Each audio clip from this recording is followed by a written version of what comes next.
छीन लेंगे। कान खोल के सुन ले पापी, आ गई तेरी बारी। कान खोल के सुन ले पापी, आ गई तेरी बारी। पाकिस्तान मिटाने को हमने कर ली तैयारी।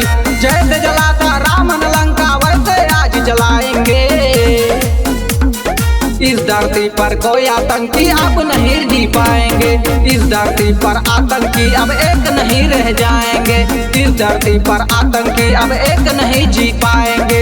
इस धरती पर आतंकी अब एक नहीं जी पाएंगे।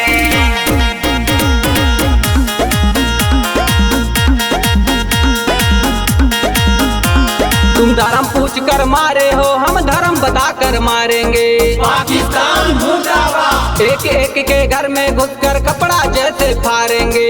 हिंदुस्तान जिंदाबाद। तुम धर्म पूछ कर मारे हो, हम धर्म बता कर मारेंगे।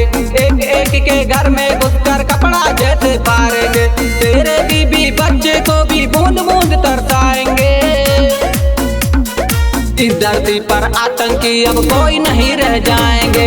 इस धरती पर आतंकी अब एक नहीं जी पाएंगे।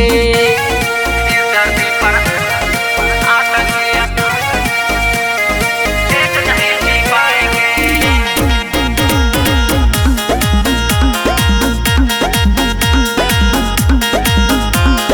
ये नहीं समझा हमको पानी देता हिंदुस्तान है। हिंदुस्तान जिंदाबाद। हिंदुस्तान से पंगा लेकर फंस गया पाकिस्तान है। पाकिस्तान मुर्दाबाद। ये नहीं समझा हमको पानी देता हिंदुस्तान है।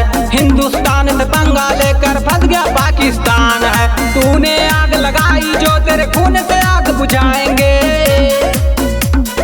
इस धरती पर आतंकी अब कोई नहीं रह जाएंगे। इस धरती पर आतंकी अब एक नहीं जी पाएंगे।